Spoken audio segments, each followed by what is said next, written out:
walaala sharafta iyo qiimaha badan oo nagu xiran Property Show Soomaaliya kusoo dhawaada mar kale meel walba adduunka ka joogtaan waa idin salaam maalin wanaagsan iyo waa habeen u tahan habeen wanaagsan mar kale kusoo dhawaada waa halkii aan naga baratay Property Show waa halkii aan ka baratay property luxury iyo property si casri loo dhisay marka kusoo dhawaada maantana hadda waxaan idin wadaa property si casri loo dhisay oo ku yaalo magaalada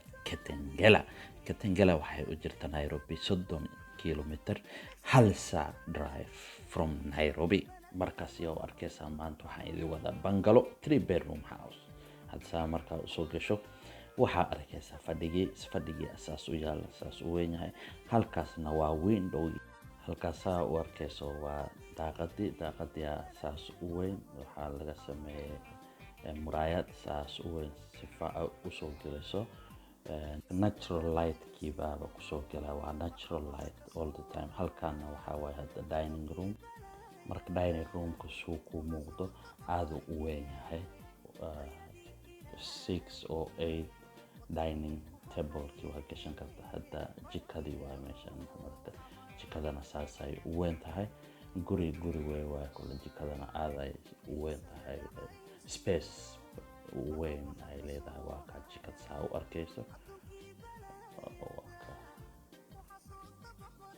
halkana waa guest room ki oo martida suite waaye musqushu ku dhaxeeya marka kor waay qoraacadayna hadda kor waxa ku yaala bedroom yaasha halkana meeshaas waa room camal ay ka sameeyeen waa TV room marka albaabka arkaysana balkoon waay balkoon uu leeyahay markana waxa waay master room ka saas u weyn waa master suite aad u weyn yahay saa u arkayso sariir walba way gali kartaa anyway armaajana way ku dhex dhiseen gurigi waa suite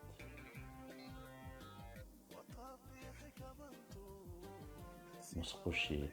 nawata oo musqushi iyo shower isu wata waay baadki iyo shower isu wata waay marka halkana waa roomkii kale oo suite asagana oo musqush iyo bathkiis leeyahay ciyaarkii waay room ciyaar ka dhigan kartaa inay saarabtada ay samaysan kartaa marka halkaasna waa balkoonkii marka backyard aadena kan waa backyard saa u arkaysa backyard waaye saarabtana ka samaysan kartaa marka qofkii guriga daneynayna email aan soo diri kartaa iyo telefoon hoos baa idin soo gelinayna saa idin u muuqdo xaafayaal cusub waaye oo hadda farax laga qaaday marka qofkii daneynaya nala soo xiriira inta kalena saas iyo nabadgelyo qira idin dhaafay. Assalamu alaykum.